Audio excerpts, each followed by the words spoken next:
ফাঁকা রোড চলে যাচ্ছি, মাথা নেই, দেহ চলে যাচ্ছে রাস্তার উপর দিয়ে। আমার জীবনে ডাকাত আমাকে 8টা চাকু মেরেছে।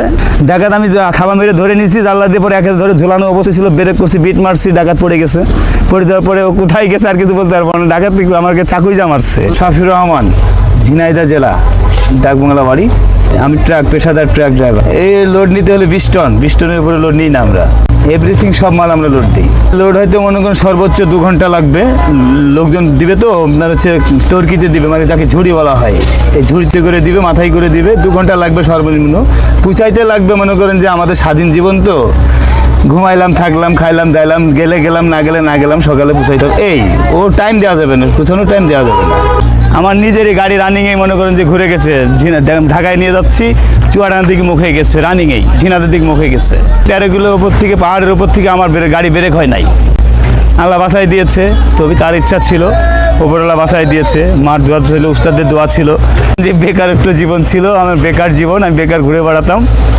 এই লাইফটা ওইভাবেই কেটেছে আর কি। লাইফটা এখন ট্রাক ড্রাইভার জীবন, এও আমার লাইফ দিয়েছে, কর্মজীবন। বিনা কারণে অনেক কিছু হয়েছে জীবনের লাইফে। মানুষের উপকার করতে যে আজকে নিজেরাই ধ্বংস হয়ে গেছি ভাই। যেমন একজনের উপকার করছি, সেই ব্যক্তি আমার মামলা দিছে। এই মামলায় মনে করেন যেমন হাড্ডি গুডি সবই ভেঙে ফেলছে, আমার কোথাও বাদ নাই ভাই। যত জায়গায় হাড্ডি আছে সবই ভাঙা আছে আমার। আমি র্যাপ টর্চারিং।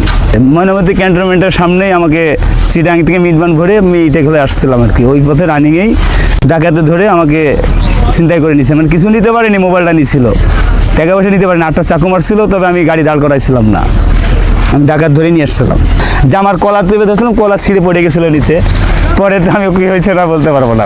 আমার তো বিপদ। আমার এখন মনে করেন যে ব্যান্ডেজ করবো, হসপিটালে যাবো না কোথায় যাব, কি করব, এই নিয়ে তো আমি ব্যস্ত। তা ওকে নিয়ে আমি কি ব্যস্ত করবো? ও তো ডাকাতি করতেছে, আমার তো চাকু মারছে অলরেডি। কিন্তু আমি যে চিকিৎসা নেবো গেছি দেবিদ্যার একটা জায়গা আছে, ওই জায়গাটা হসপিটালে গেছি, যে নার্স ছাড়া আর কেউ নাই। এখন এই নার্স মনে করেন আমার চিকিৎসা টিটি ইঞ্জেকশন দেবে, আমি বলছি টিটি ইঞ্জেকশন নাই, উপস্থিত কোনো ব্যবস্থা নাই। আমি ওনারে বলছি উপস্থিত ব্যবস্থা আছে, আপনি একটা কাজ করেন, আপনি ওনার দিয়ে আমার ভুঁড়িটা বেঁধে দেন, আমি এই অবস্থায় চলে যাই। তাছাড়া কী বলবো, কিছুই তো বলার নাই।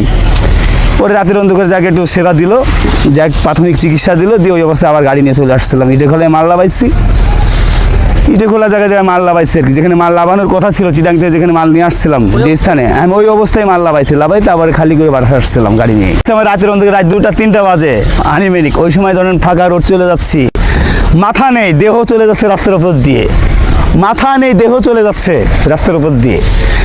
ব্রেক করে দাঁড়াইছি, দাঁড়াই মনে করেন যে একটা স্পোকিং জ্বালাইছি, স্পোকিং জ্বালানোর পর দেখছি নেই, অথচ মাথা নেই, গলা নেই, দেহ দাঁড়ায় আছে রাস্তার মাঝখানে। উনি কি বলে লাই লাই লাতে সোয়ানা কিন্তু মিনার জলে মিন, এই পড়ে যা বললাম তার নাই।